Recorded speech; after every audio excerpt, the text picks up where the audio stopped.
اس نے کہا مجھ سے اور گناہ ہوا، فرمایا استغفار کیے جا یہاں تک کہ شیطان تھک جائے۔ اعوذ باللہ من الشیطان الرجیم، بسم اللہ الرحمن الرحیم، رب اشرح لی صدری ویسر لی امری واحلل عقدۃ من لسانی یفقہوا قولی۔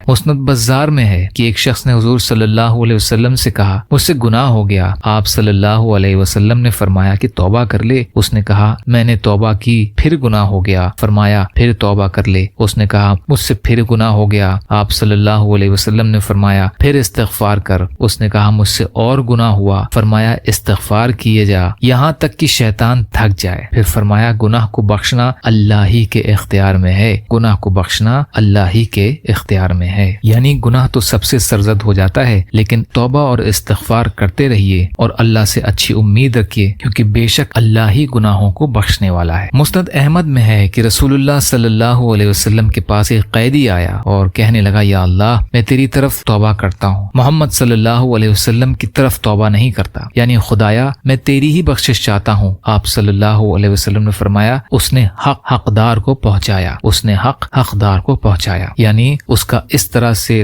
دعا کرنا بالکل صحیح ہے۔ ایک آدمی نے حضور صلی اللہ علیہ وسلم کی خدمت میں حاضر ہو کر 2 یا 3 مرتبہ کہا کہ ہائے میرے گناہ، ہائے میرے گناہ۔ حضور صلی اللہ علیہ وسلم نے فرمایا یہ کہو اے اللہ تیری مغفرت میرے گناہوں سے زیادہ وسعت والی ہے اور مجھے اپنے عمل سے زیادہ تیری رحمت کی امید ہے۔ اس نے یہ کہا، حضور صلی اللہ علیہ وسلم نے کہا دوبارہ کہو۔ اس نے دوبارہ یہی کلمات کہے۔ حضور صلی اللہ علیہ وسلم نے کہا پھر کہو۔ اس نے ایک بار پھر کہے۔ حضور صلی اللہ علیہ وسلم نے کہا اٹھ جا، اللہ نے تیری مغفرت کر دی، اللہ نے تیری مغفرت کر دی۔ اللہ اکبر۔ ما بقیہ ذخیرہ مغفرت جو تقریباً 313 احادیث پر مشتمل ہے، جو کتابی شکل میں مایوس کیوں کھڑا ہے اللہ بہت بڑا ہے اس نام سے انشاءاللہ منظر عام پر آ رہی ہے، اس میں پوری تفصیل موجود ہے، اسے پڑھ لیا جائے۔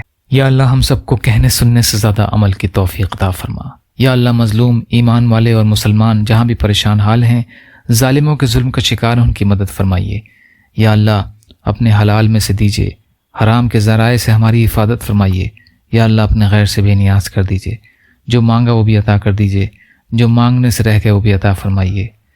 ربنا تقبل منا انک انت السمیع العلیم برحمتک یا ارحم الراحمین، لا الہ الا اللہ محمد رسول اللہ۔ السلام علیکم ورحمۃ اللہ وبرکاتہ۔